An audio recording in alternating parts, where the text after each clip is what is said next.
प्यारे देशवासियों, मन की बात में आपका स्वागत है, अभिनंदन है। इस समय पूरी दुनिया में पेरिस ओलंपिक्स छाया हुआ है।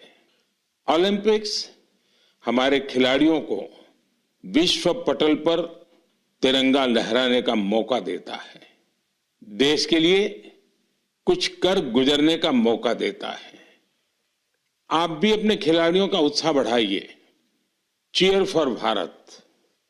साथियों, स्पोर्ट्स की दुनिया के इस ओलंपिक्स से अलग कुछ दिन पहले मैथ्स की दुनिया में भी एक ओलंपिक हुआ है, इंटरनेशनल मैथमेटिक्स ओलंपियाड।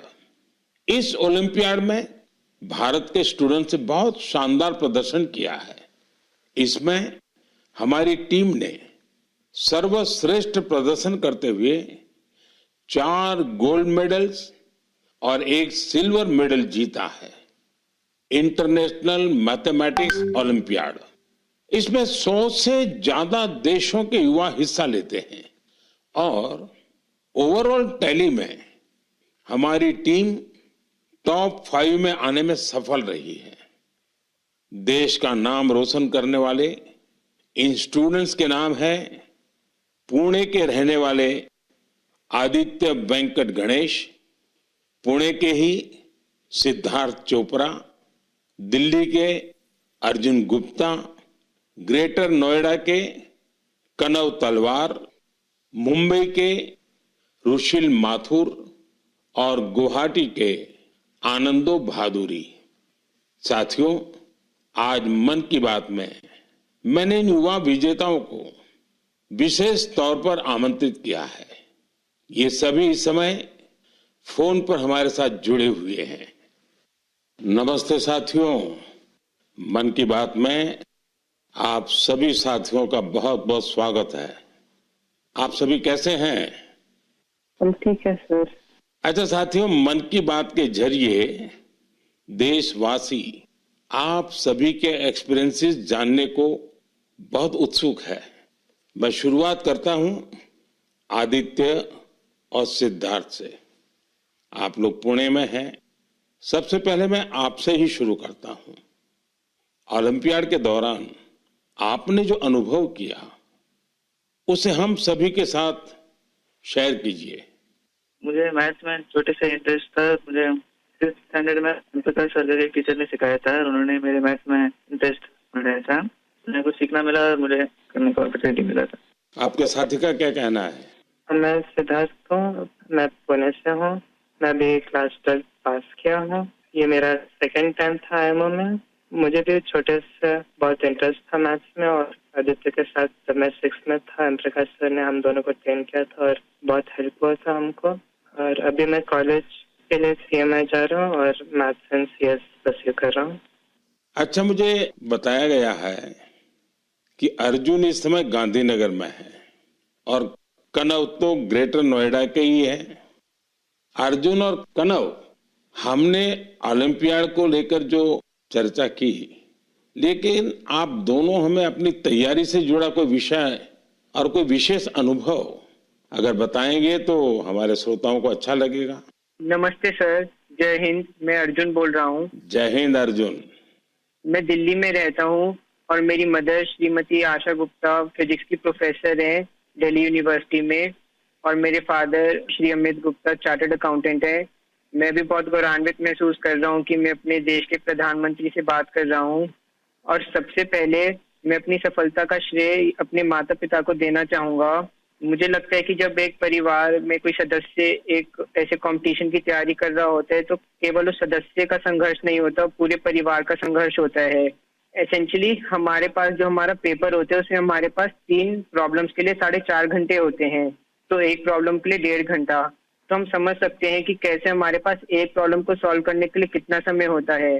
तो हमें घर पे काफी मेहनत करनी पड़ती है, हमें प्रॉब्लम्स के साथ घंटों लगाने पड़ते हैं। कभी कभार तो एक प्रॉब्लम के साथ 1 दिन या यहाँ तक कि 3 दिन भी लग जाते हैं। तो इसके लिए हमें ऑनलाइन प्रॉब्लम्स ढूंढनी होती हैं। हम पिछले साल की प्रॉब्लम ट्राई करते हैं और ऐसे जैसे हम धीरे धीरे मेहनत करते जाते हैं उससे हमारा एक्सपीरियंस बढ़ता है। हमारी सबसे जरूरी चीज हमारी प्रॉब्लम सॉल्विंग एबिलिटी बढ़ती है जो ना कि हमें मैथमेटिक्स में बल्कि जीवन के हर एक क्षेत्र में मदद करती है।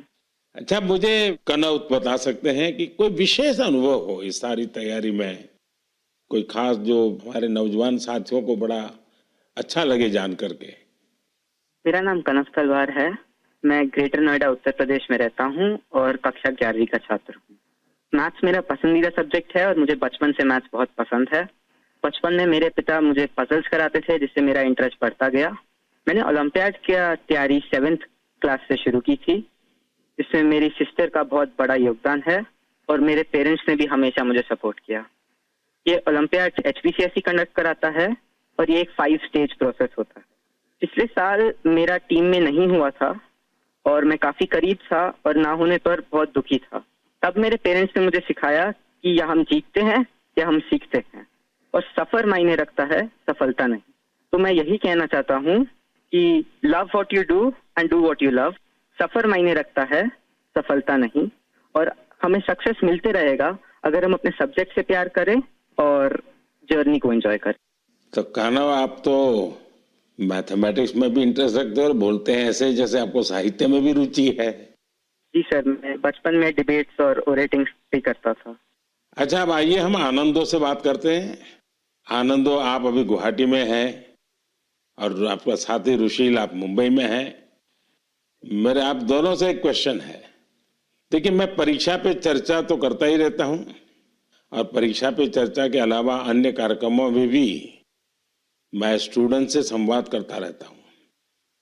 बहुत से छात्रों को मैथ से इतना डर लगता है, नाम सुनते ही घबरा जाते हैं। आप बताइए कि मैथ से दोस्ती कैसे की जाए? सर, मैं रुशील माथुर हूँ। जब हम छोटे होते हैं और हम पहली बार एडिशन सीखते हैं, हमें कैरी फॉरवर्ड समझाया जाता है, पर हमें कभी ये समझाया नहीं जाता कि कैरी फॉरवर्ड होता क्यों है। जब हम कंपाउंड इंटरेस्ट पढ़ते हैं, हम ये क्वेश्चन कभी नहीं पूछते कि ये कंपाउंड इंटरेस्ट का फॉर्मूला आता कहाँ से। मेरा मानना ये है कि मैथ्स एक्चुअली एक सोचने और प्रॉब्लम सॉल्विंग की एक कला है, और इसलिए मुझे ये लगता है कि अगर हम सब मैथमेटिक्स में एक नया क्वेश्चन जोड़ दें, तो ये क्वेश्चन है कि हम ये क्यों कर रहे हैं, ये ऐसे क्यों होता है। तो आई थिंक इससे मैथ्स में बहुत इंटरेस्ट बढ़ सकता है लोगों का, क्योंकि जब किसी चीज को हम समझ नहीं पाते उससे हमें डर लगने लगता है।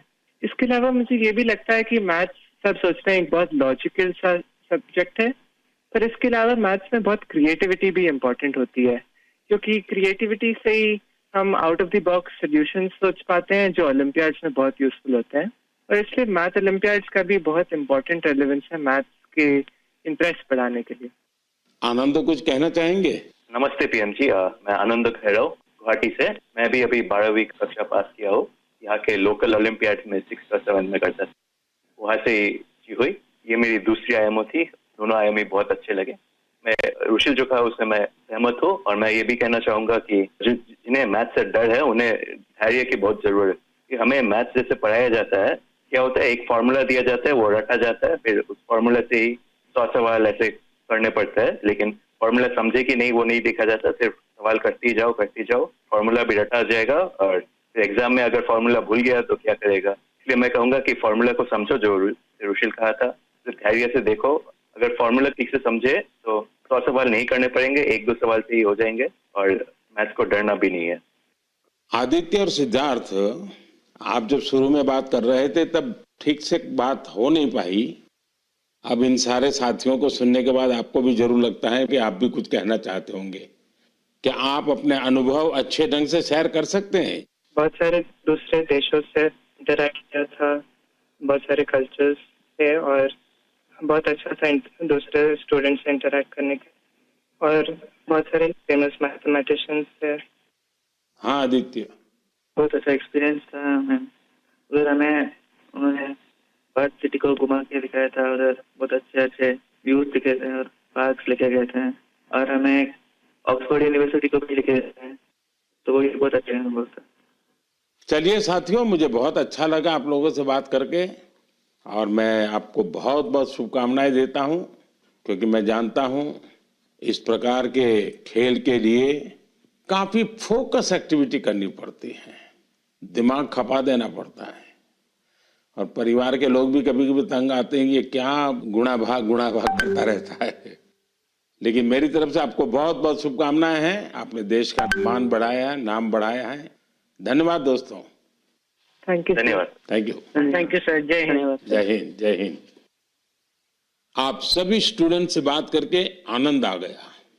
मन की बात से जुड़ने के लिए आप सभी का बहुत बहुत धन्यवाद। मुझे विश्वास है कि मैथ्स के इन युवा महारथियों को सुनने के बाद दूसरे युवाओं को मैथ्स को एंजॉय करने की प्रेरणा मिलेगी। मेरे प्यारे देशवासियों, मन की बात में अब मैं उस विषय को साझा करना चाहता हूं जिसे सुनकर हर भारतवासी का सिर गर्व से ऊंचा हो जाएगा। लेकिन इसके बारे में बताने से पहले मैं आपसे एक सवाल करना चाहूंगा। क्या आपने चराई देऊ मैदान का नाम सुना है? अगर नहीं सुना तो अब आप ये नाम बार बार सुनेंगे और बड़े उत्साह से दूसरों को बताएंगे। असम के चराई देऊ मैदान को यूनेस्को वर्ल्ड हेरिटेज साइट में शामिल किया जा रहा है।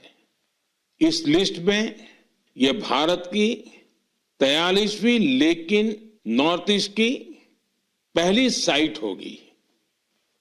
साथियों, आपके मन में यह सवाल जरूर आ रहा होगा कि चराई देऊ मैदान आखिर है क्या और ये इतना खास क्यों है? चराई देऊ का मतलब है shining city on the hills, यानी पहाड़ी पर एक चमकता शहर।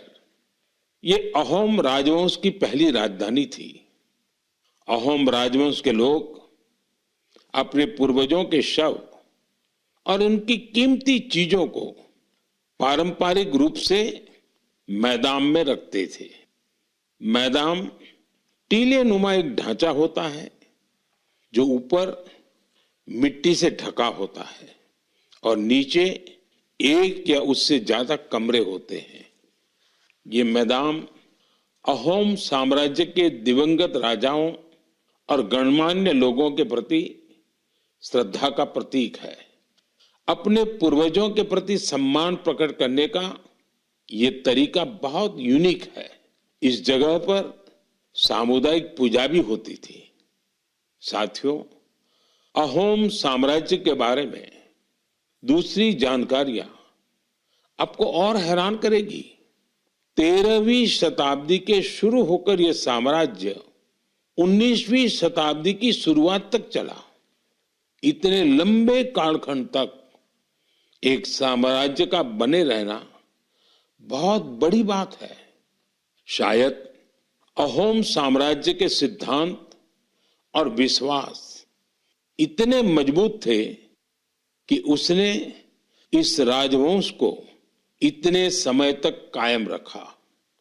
मुझे याद है कि इसी वर्ष 9 मार्च को मुझे अदम्य साहस और शौर्य के प्रतीक महान अहोम योद्धा लसित बोरफुकन की सबसे ऊंची प्रतिमा के अनावरण का सौभाग्य मिला था।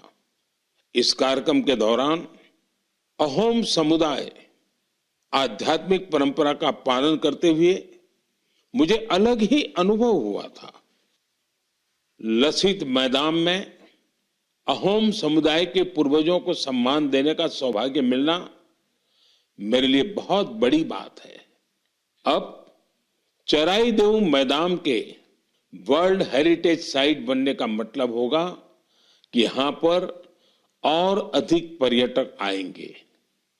आप भी भविष्य के अपने ट्रैवल प्लान्स में इस साइट को जरूर शामिल करिएगा। साथियों, अपनी संस्कृति पर गौरव करते हुए ही कोई देश आगे बढ़ सकता है। भारत में भी इस तरह के बहुत सारे प्रयास हो रहे हैं। ऐसा ही एक प्रयास है प्रोजेक्ट परी। अब आप परी सुनकर कंफ्यूज मत होइएगा। ये परी स्वर्गीय कल्पना से नहीं जुड़ी, बल्कि धरती को स्वर्ग बना रही है। परी यानी public art of India. Project परी पब्लिक आर्ट को लोकप्रिय बनाने के लिए उभरते कलाकारों को एक मंच पर लाने का बड़ा माध्यम बन रहा है। आप देखते होंगे सड़कों के किनारे, दीवारों पर, अंडरपास में बहुत ही सुंदर पेंटिंग्स बनी हुई दिखती हैं। ये पेंटिंग्स और ये कलाकृतियां यही कलाकार बनाते हैं जो परी से जुड़े हैं। इससे जहां हमारे सार्वजनिक स्थानों की सुंदरता बढ़ती है, वहीं हमारे कल्चर को और ज्यादा पॉपुलर बनाने में भी मदद मिलती है। उदाहरण के लिए दिल्ली के भारत मंडपम को ही लीजिए। यहां देश भर के अद्भुत आर्टवर्क्स आपको देखने को मिल जाएंगे। दिल्ली में कुछ अंडरपास और फ्लाईओवर पर भी आप ऐसे खूबसूरत पब्लिक आर्ट देख सकते हैं। मैं कला और संस्कृति प्रेमियों से आग्रह करूंगा कि वे भी पब्लिक आर्ट पर और काम करें। ये हमें अपनी जड़ों पर गर्व करने की सुखद अनुभूति देगा।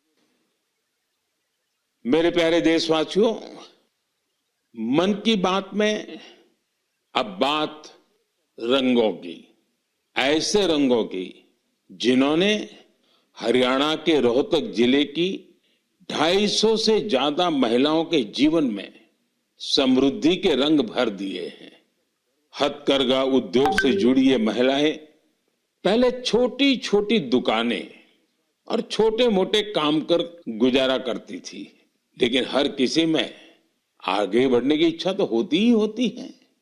इसलिए इन्होंने उन्नति सेल्फ हेल्प ग्रुप से जुड़ने का फैसला किया और इस ग्रुप से जुड़कर उन्होंने ब्लॉक प्रिंटिंग और रंगाई में ट्रेनिंग हासिल की। कपड़ों पर रंगों का जादू बिखेरने वाली ये महिलाएं आज लाखों रुपये कमा रही है। इनके बनाए बेड कवर, साड़ियां और दुपट्टों की बाजार में भारी मांग है। साथियों, रोहतक की इन महिलाओं की तरह देश के अलग अलग हिस्सों में कारीगर हैंडलूम को लोकप्रिय बनाने में जुटी हैं। चाहे ओडिशा की संबलपुरी साड़ी हो, चाहे एमपी की माहेश्वरी साड़ी हो, महाराष्ट्र की पैठणी या विदर्भ के हैंड ब्लॉक प्रिंट्स हो, चाहे हिमाचल के भुट्टिकों के शॉल और ऊनी कपड़े हो, या फिर जम्मू कश्मीर के कनी शॉल हो, देश के कोने कोने में हैंडलूम कारीगरों का काम छाया हुआ है। और आप ये तो जानते ही होंगे, कुछ ही दिन बाद 7 अगस्त को हम नेशनल हैंडलूम डे मनाएंगे। आजकल जिस तरह हैंडलूम उत्पादों ने लोगों के दिलों में अपनी जगह बनाई है, वो वाकई बहुत सफल है, जबरदस्त है। अब तो कई निजी कंपनियां भी एआई के माध्यम से हैंडलूम उत्पाद और सस्टेनेबल फैशन को बढ़ावा दे रही है। Kosha AI, handloom India, D junk, Nova tax, Brahmaputra fables, ऐसे कितने ही स्टार्टअप भी हैंडलूम उत्पादों को लोकप्रिय बनाने में जुटे हैं। मुझे ये देखकर भी अच्छा लगा कि बहुत से लोग अपने यहाँ के ऐसे लोकल प्रोडक्ट्स को पॉपुलर बनाने में जुटे हैं। आप भी अपने लोकल प्रोडक्ट्स को #MyProductMyPride के नाम से सोशल मीडिया पर अपलोड करें। आपका ये छोटा सा प्रयास अनेकों लोगों की जिंदगी बदल देगा। साथियों, हैंडलूम के साथ साथ मैं खादी की बात भी करना चाहूंगा। आप में से ऐसे कई लोग होंगे जो पहले कभी खादी के उत्पादों का उपयोग नहीं करते थे, लेकिन आज बड़े गर्व से खादी पहनते हैं। मुझे बताते हुए भी आनंद आ रहा है खादी ग्रामोद्योग का कारोबार पहली बार 1.5 करोड़ रुपए के पार पहुंच गया है। सोचिए, 1.5 करोड़ रुपए। और जानते हैं खादी की बिक्री कितनी बढ़ी है? 400%। खादी की, हैंडलूम की ये बढ़ती हुई बिक्री बड़ी संख्या में रोजगार के नए अवसर भी बना रही है।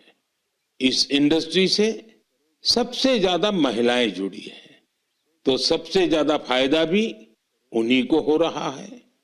मेरा तो आपसे फिर एक आग्रह है, आपके पास भांति भांति के वस्त्र होंगे और आपने अब तक खादी के वस्त्र नहीं खरीदे, तो इस साल से शुरू कर लें। अगस्त का महीना आ ही गया है। ये आजादी मिलने का महीना है, क्रांति का महीना है। इससे बढ़िया अवसर और क्या होगा खादी खरीदने के लिए। मेरे प्यारे देशवासियों, मन की बात में मैंने अक्सर आपसे ड्रग्स की चुनौती की चर्चा की है। हर परिवार की ये चिंता होती है कि कहीं उनका बच्चा ड्रग्स की चपेट में ना आ जाए। अब ऐसे लोगों की मदद के लिए सरकार ने एक विशेष केंद्र खोला है, जिसका नाम है मानस। ड्रग्स के खिलाफ लड़ाई में ये बहुत बड़ा कदम है। कुछ दिन पहले ही मानस की हेल्पलाइन और पोर्टल को लॉन्च किया गया है। सरकार ने एक टोल फ्री नंबर 1933 जारी किया है। इस पर कॉल करके कोई भी जरूरी सलाह ले सकता है या फिर रिहेबिलिटेशन से जुड़ी जानकारी ले सकता है। अगर किसी के पास ड्रग्स से जुड़ी कोई दूसरी जानकारी भी है, तो वो इसी नंबर पर कॉल करके नारकोटिक्स कंट्रोल ब्यूरो के साथ साझा भी कर सकते हैं। मानस के साथ साझा की गई हर जानकारी गोपनीय रखी जाती है। भारत को ड्रग्स फ्री बनाने में जुटे सभी लोगों से, सभी परिवारों से, सभी संस्थाओं से मेरा आग्रह है कि मानस हेल्पलाइन का भरपूर उपयोग करें। मेरे प्यारे देशवासियों, कल दुनिया भर में टाइगर डे मनाया जाएगा। भारत में तो टाइगर्स, बाघ हमारी संस्कृति का अभिन्न हिस्सा रहा है। हम सब बाघों से जुड़े किस्से कहानियां सुनते हुए ही बड़े हुए हैं। जंगल के आसपास के गांव में तो हर किसी को पता होता है कि बाघ के साथ तालमेल बिठाकर कैसे रहना है। हमारे देश में ऐसे कई गांव हैं जहां इंसान और बाघ के बीच कभी टकराव की स्थिति नहीं आती, लेकिन जहां ऐसी स्थिति आती है, वहां भी बाघों के संरक्षण के लिए अभूतपूर्व प्रयास हो रहे हैं। जन भागीदारी का ऐसा ही एक प्रयास है कुल्हाड़ी बंद पंचायत। राजस्थान के रणथंभौर से शुरू हुआ कुल्हाड़ी बंद पंचायत अभियान बहुत दिलचस्प है। स्थानीय समुदायों ने स्वयं इस बात की शपथ ली है कि जंगल में कुल्हाड़ी के साथ नहीं जाएंगे और पेड़ नहीं काटेंगे। इस एक फैसले से यहाँ के जंगल एक बार फिर से हरे भरे हो रहे हैं और बाघों के लिए बेहतर वातावरण तैयार हो रहा है। साथियों, महाराष्ट्र का ताडोबा अंधारी टाइगर रिजर्व बाघों के प्रमुख बसेरों में से एक है। यहाँ के स्थानीय समुदायों, विशेषकर गोंड और माना जनजाति के हमारे भाई बहनों ने इको टूरिज्म की ओर तेजी से कदम बढ़ाए हैं। उन्होंने जंगल पर अपनी निर्भरता को कम किया है ताकि यहाँ बाघों की गतिविधियां बढ़ सकें। आपको आंध्र प्रदेश में नल्ला मलाई की पहाड़ियों पर रहने वाले चेंचू जनजाति के प्रयास भी हैरान कर देंगे। उन्होंने टाइगर ट्रैकर्स के तौर पर जंगल में वन्य जीवों के मूवमेंट की हर जानकारी जमा की। इसके साथ ही वे क्षेत्र में अवैध गतिविधियों की निगरानी भी करते रहे हैं। इसी तरह उत्तर प्रदेश के पीलीभीत में चल रहा बाघ मित्र कार्यक्रम भी बहुत चर्चा में है। इसके तहत स्थानीय लोगों को बाघ मित्र के रूप में काम करने की ट्रेनिंग दी जाती है। ये बाघ मित्र इस बात का पूरा ध्यान रखते हैं कि बाघों और इंसानों के बीच टकराव की स्थिति न बने। देश के अलग अलग हिस्सों में इस तरह के कई प्रयास जारी हैं। मैंने यहां कुछ ही प्रयासों की चर्चा की है, लेकिन मुझे खुशी है कि जन भागीदारी बाघों के संरक्षण में बहुत काम आ रही है। ऐसे प्रयासों की वजह से ही भारत में बाघों की आबादी हर साल बढ़ रही है। आपको ये जानकर खुशी और गर्व का अनुभव होगा कि दुनिया भर में जितने बाघ हैं, उनमें से 70% बाघ हमारे देश में है। सोचिए, 70% बाघ। तभी तो हमारे देश के अलग अलग हिस्सों में कई टाइगर सेंचुरी है। साथियों, बाघ बढ़ने के साथ साथ हमारे देश में वन क्षेत्र भी तेजी से बढ़ रहा है। इसमें भी सामुदायिक प्रयासों से बड़ी सफलता मिल रही है। पिछले मन की बात कार्यक्रम में आपसे एक पेड़ मां के नाम कार्यक्रम की चर्चा की थी। मुझे खुशी है कि देश के अलग अलग हिस्सों में बड़ी संख्या में लोग इस अभियान से जुड़ रहे हैं। अभी कुछ दिन पहले स्वच्छता के लिए प्रसिद्ध इंदौर में एक शानदार कार्यक्रम हुआ। यहां एक पेड़ मां के नाम कार्यक्रम के दौरान एक ही दिन में 2 लाख से ज्यादा पौधे लगाए गए। अपनी मां के नाम पर पेड़ लगाने के इस अभियान से आप भी जरूर जुड़े और सेल्फी लेकर सोशल मीडिया पर भी पोस्ट करें। इस अभियान से जुड़कर आपको अपनी मां और धरती मां दोनों के लिए कुछ स्पेशल कर पाने का एहसास होगा। मेरे प्यारे देशवासियों, 15 अगस्त का दिन अब दूर नहीं है और अब तो 15 अगस्त के साथ एक और अभियान जुड़ गया है, हर घर तिरंगा अभियान। पिछले कुछ वर्षों से तो पूरे देश में हर घर तिरंगा अभियान के लिए सबका जोश हाई रहता है। गरीब हो, अमीर हो, छोटा घर हो, बड़ा घर हो, हर कोई तिरंगा लहराकर गर्व का अनुभव करता है। तिरंगे के साथ सेल्फी लेकर सोशल मीडिया पर पोस्ट करने का क्रेज भी दिखता है। आपने गौर किया होगा, जब कॉलोनी और सोसाइटी के एक एक घर पर तिरंगा लहराता है तो देखते ही देखते दूसरे घरों पर भी तिरंगा दिखने लगता है। यानी हर घर तिरंगा अभियान तिरंगे की शान में एक यूनिक फेस्टिवल बन चुका है। इसे लेकर अब तो तरह तरह के इनोवेशन भी होने लगे हैं। 15 अगस्त आते आते घर में, दफ्तर में, कार में तिरंगा लगाने के लिए तरह तरह के प्रोडक्ट दिखने लगते हैं। कुछ लोग तो तिरंगा अपने दोस्तों पड़ोसियों को बांटते भी है। तिरंगे को लेकर ये उल्लास, ये उमंग हमें एक दूसरे से जोड़ती है। साथियों, पहले की तरह इस साल भी आप हर घर तिरंगा.com पर तिरंगे के साथ अपनी सेल्फी जरूर अपलोड करेंगे। और मैं आपको एक और बात याद दिलाना चाहता हूं। हर साल 15 अगस्त से पहले आप मुझे अपने ढेर सारे सुझाव भेजते हैं। आप इस साल भी मुझे अपने सुझाव जरूर भेजिए। आप माईगॉव या नमो ऐप पर भी अपने सुझाव भेज सकते हैं। मैं ज्यादा से ज्यादा सुझावों को 15 अगस्त के संबोधन में कवर करने की कोशिश करूंगा। मेरे प्यारे देशवासियों, मन की बात के इस एपिसोड में आपसे जुड़कर बहुत अच्छा लगा। अगली बार फिर मिलेंगे देश की नई उपलब्धियों के साथ, जन भागीदारी के नए प्रयासों के साथ। आप मन की बात के लिए अपने सुझाव जरूर भेजते रहें। आने वाले समय में अनेक पर्व भी आ रहे हैं।